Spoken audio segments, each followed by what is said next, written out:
Marami akong nababasang mga postings at saka mga comments patungkol nga dito sa nangyayari dito sa gulo sa Middle East. Ang sabi nila, napapanood daw nila yung mga interceptor ng mga iba't ibang bansa. Ang tanong nila, bakit daw wala tayong kakayahan? Bakit wala daw tayong teknolohiya para matulad sa kanila? Ang tanong ko, ano kasi ginawa ni Digong?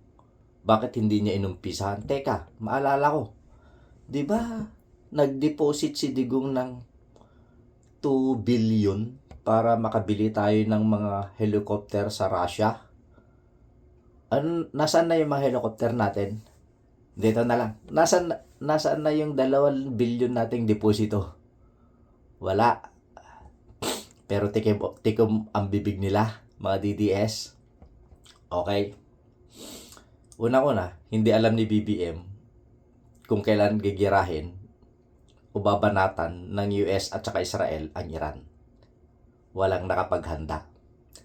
Kasi kung nakapaghanda tayo, kung alam ng Iran na gigirahin sila ng Israel at saka Amerika, di sana hindi namatay yung supreme leader nila, mga tanga.